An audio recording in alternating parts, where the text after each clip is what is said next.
시련이 찾아올 때마다 우리가 이 여정을 포기하기를 거부했다는 것을 우리의 어린이의 어린이들이 말하도록 합시다. 2009년 미국 제44대 대통령에 오른 버락 오바마. 건국 이래 첫 흑인 대통령이 백악관에 입성한 것은 미국 정치사의 일대 사건으로 기록될 만한 일이었습니다. 이날 자유의 새로운 탄생을 주제로 열린 취임식의 의미는 조금 특별했습니다. 노예 해방을 선언한 에이브리엄 링컨 대통령 탄생 200주년이 되던 해이기도 했고요. 나에겐 꿈이 있습니다 라는 명연설을 남긴 마틴 루터 킹 목사 기념일 바로 다음 날에 치러진 취임식이었기 때문입니다. 1861년 링컨 대통령이 손을 얹었던 성경 위에 2009년 손을 얹은 오바마 대통령은 취임 선서를 이어나갔습니다. 그런데 이 모습을 지켜보는 수많은 사람들 중 특별히 눈에 띄는 9명의 사람들이 있었는데요. 이들은 의회합동취임식준비위원회의 특별 초청을 받은 이들로 특별한 사건으로 역사에 이름을 남긴 사람들이었습니다. 과연 어떠한 사연이 첫 흑인 대통령이 탄생하는 자리로 이 9명의 사람들을 이끌었는지 오늘의 컨텐츠에서 이야기해보려고 합니다. 1619년 아프리카 흑인들이 네덜란드 배를 타고 버지니아로 팔려온 이래 미국은 오랫동안 유럽계 백인들에게만 모든 것이 가능한 나라였습니다. 1808년 노예 수입이 불법화되었지만 여전히 노예는 소유의 대상이었죠. 1833년 영국이 먼저 노예제를 폐지하면서 미국에서도 노예제 폐지 운동이 시작이 되는데요. 1862년 링컨의 노예 해방 예비선언에 이어 1863년 1월 1일 역사적인 노예 해방 선언이 이루어집니다. 그리고 남북전쟁이 끝난 1865년 12월 18일 노예제는 미국 연방 및 연방의 관할에 속하는 어떤 지역에서도 금지된다라는 내용의 수정헌법 13조가 의회를 통과하면서 미국에서 노예제는 공식적인 종말을 맞습니다. 하지만 만연한 인종차별까지는 철폐하지 못했다는 것을 우리는 알고 있습니다. 백인 여성에게 말을 걸었다는 이유로 목이 매달리는 흑인들이 해방 이후에도 지천이었고요. 투표소에 나타난 흑인의 집이 불타고 부서지는 것은 사건 축에 들지도 못할 정도였습니다. 그리고 무엇보다 앞뒤가 맞지 않았던 것은 흑백이 평등함에도 분리하는 것은 법적으로 보장되었다는 사실이었습니다. 1896년 플래시 대 퍼거슨 사건에서 내린 대법원의 판결은 차별을 구별이라는 이름으로 포장할 수 있게 만들어 주었습니다. 본 사건의 내용은 이렇습니다. 원고인 플래시는 8분의 7이 백인, 8분의 1이 흑인인 피부가 하얀 흑백 혼혈이었습니다. 그는 백인 열차칸에 탑승한 뒤에 차장으로부터 유색인종 칸으로 옮겨가라는 명령을 거부하는데요. 이 일로 플래시는 인종격리 차량법 위반으로 고발됩니다. 플래시는 대법원에 위헌 소송을 제기합니다. 하지만 대법원은 불리하되 평등하면 문제 없다라면서 이 소송을 기각하죠. 이 판결은 그 후 수십 년 동안 기차나 식당, 화장실에서의 일상적인 인종분리가 시행되는 근거가 되어버렸죠.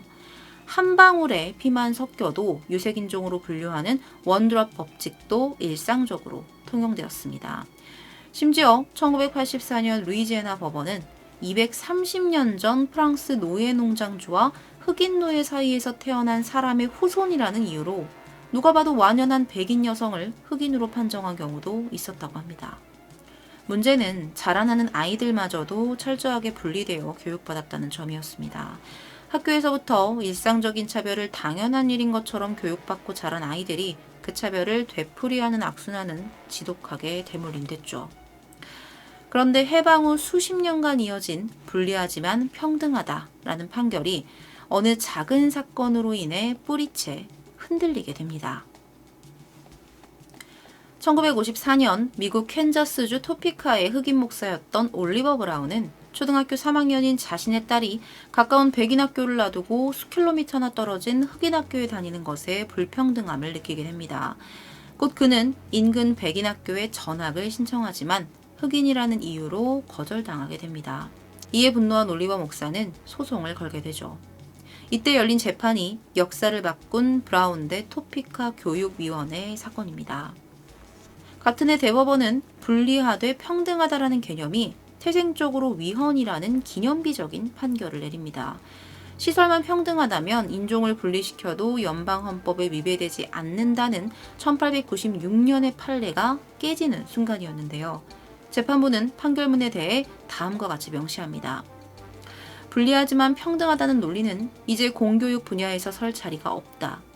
분리한 교육시설은 태생부터 불평등하다. 공교육에서의 흑백 분리 교육을 철폐하라. 역사적인 판결이었지만 보수적인 남부 백인들은 벌집을 쑤신 듯 들고 일어납니다. 대법원장은 빠른 시일 내에 남부에 존재하는 불평등한 인종분리 교육을 철폐할 것을 주 정부에 명령합니다. 그러나 남부주에 속한 백인 학교 3천여 개 가운데 오직 600여 개의 학교만이 통합하는 모습을 보이면서 대다수가 반대하는 입장을 밝히게 됩니다. 일반 시민들은 물론 정치인들까지도 흑백 통합 반대 투쟁에 나서기 시작합니다. 곧 큰 충돌이 벌어질 것만 같은 일촉즉발의 긴장감이 흐르고 있었습니다.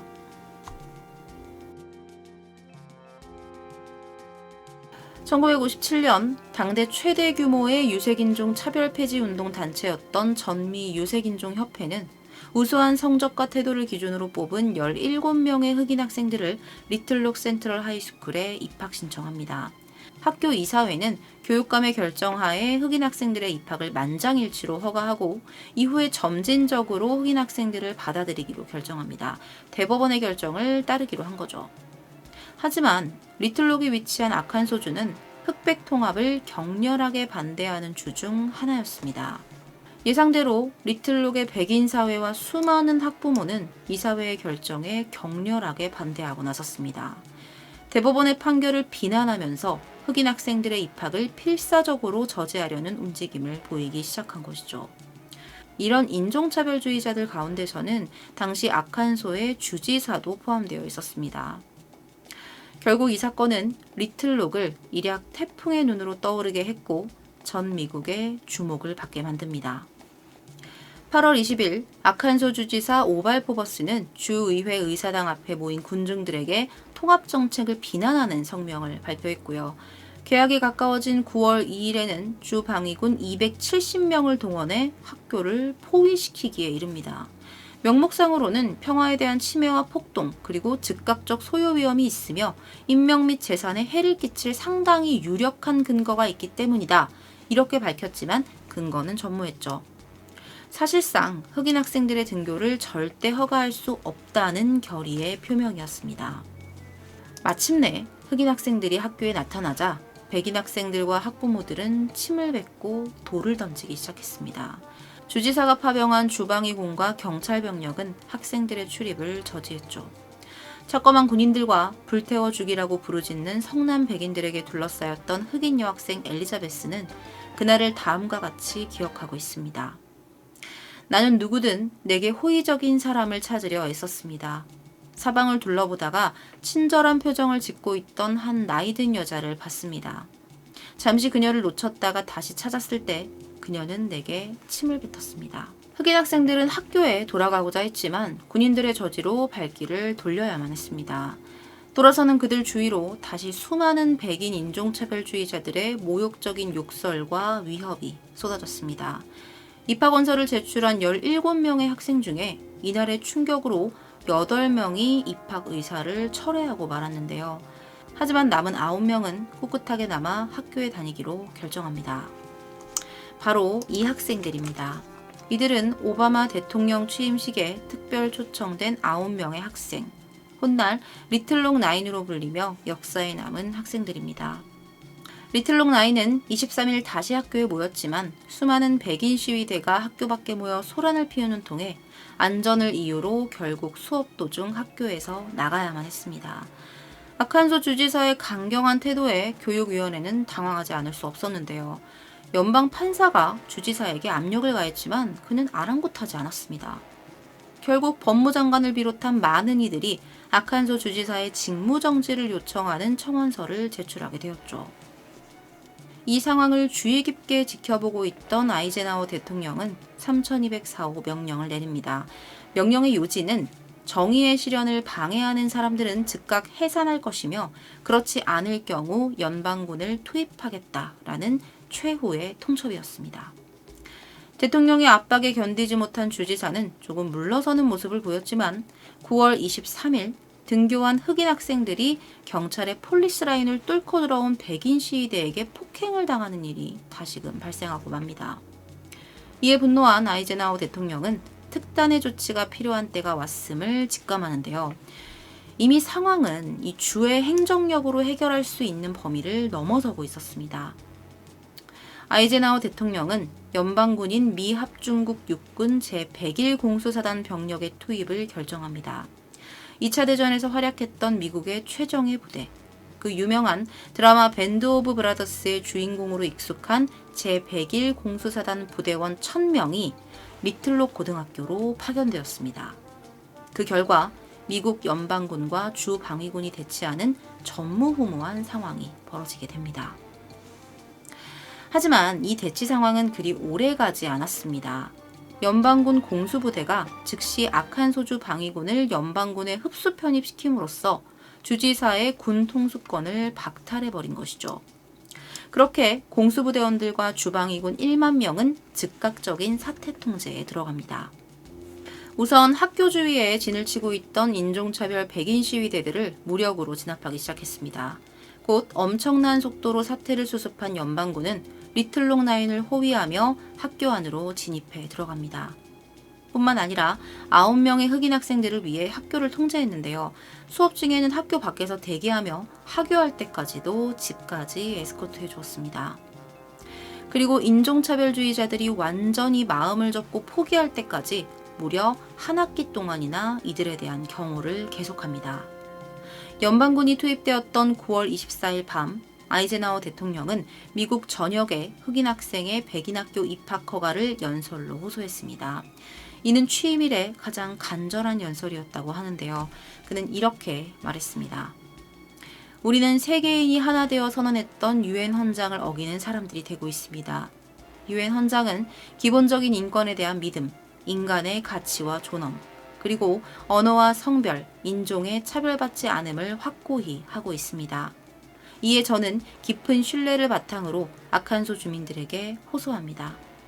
법 집행을 가로막는 모든 시도를 중단해 주십시오. 학교 내 백인 학생들과 선생들의 차별과 모욕은 여전했지만 리틀록 라인은 꿋꿋이 견디며 학업에 열중할 수 있었다고 합니다. 온갖 고난 속에서도 학업을 이어나간 리틀록 라인 중에서 드디어 첫 졸업생이 탄생합니다. 그 주인공은 어니스트 그린으로 훗날 리틀록 라인 중 가장 유명한 사람이 되었는데요. 리틀록 중앙고등학교 최초의 흑인 졸업생으로 이름을 올렸고 이는 당시 흑인 사회의 인권과 자존심을 상당히 고양시켰다고 합니다. 졸업식 당일 학교의 교장은 그린에 대한 공공연한 린치 시도가 재학생들 사이에 오르내리고 있던 상황에서 그의 안전을 우려해 졸업식에 오지 말고 집에서 학교 졸업장을 우편으로 받으라는 제안을 합니다. 하지만 그린은 이를 거절하고 졸업식에 참석했죠. 당당하게 졸업식을 받습니다. 물론 우려하던 불미스러운 사태는 일어나지 않았습니다. 고등학교 졸업 후에도 학업을 멈추지 않았던 그린은 미시간 주립대학에 입학해 학사 학위와 대학원 학위까지 받게 됩니다. 이후에 그린은 지미 카터 대통령의 부름을 받아 노동부 보좌관으로 일하게 됩니다. 그린뿐 아니라 다른 리틀록 라인 학생들도 졸업 후 다양한 전문 분야에서 활약했는데요. 미국 3대 네트워크 중 하나인 NBC 기자, 정부의 내무부 부비서, 할머니에게 침을 맞았던 엘리자베스 엑포드는 대학을 졸업한 후 은행에 근무하는 최초의 흑인 여성이 되었다고 합니다. 초등학생의 나이로 이 사건을 지켜봤던 아칸소 출신의 빌 클린턴 대통령은 1999년 인권운동에 중요한 역할을 한 리틀록 라인 전원에게 의회 명예 황금 훈장을 수여합니다. 황금 훈장은 미국 의회가 수여하는 최고의 훈장입니다. 미국에서 민간인 자격으로 받을 수 있는 최고의 영예 중 하나죠. 받기 어려운 매우 까다로운 훈장이라고 해요. 또한 2007년 미국 화폐 주조국은 리틀록 라인 50주년을 기념하기 위한 화폐를 제작합니다. 이는 리틀롱나인의 강인함과 결단력, 용기를 되새기기 위함이었다고 하는데요. 동전 정면엔 군인들과 동행하는 리틀롱나인의 모습과 함께 9개의 별이 새겨져 있습니다. 2009년 리틀롱나인은 버락 오바마의 취임식에 초청되었습니다. 그들은 그렇게 미국 최초의 흑인 대통령이 탄생하는 기념비적인 순간을 두 눈으로 확인할 수 있었습니다. 리틀롱나인 사건은 인간 존엄에 반하는 법, 그 법에 대한 오랜 투쟁으로 만들어낸 새로운 질서가 기존의 불합리를 깨뜨린 드라마 같은 이야기입니다. 흑인들이 분리에 순응했다면, 학생들이 위협에 물러서 모두 등교를 포기했다면, 아이젠하워 대통령도 별다른 방법이 없었을 것입니다. 그러나 리틀롱나인은 그 누구의 보호가 없더라도 학교에 가길 원했고 위협에 물러서지 않았습니다. 그들의 굳센 의지는 대통령을 움직이게 만들었고 그렇게 역사적인 발걸음을 떼며 이름을 남길 수 있었습니다. 2010년 이들 중 한 명이 췌장암으로 사망했지만 남은 8명의 학생들은 현재까지도 인종과 성별을 초월한 인권운동의 상징으로 남아있습니다. 오늘 준비한 콘텐츠는 리틀롱나인 사건이었습니다. 시청해주셔서 감사합니다.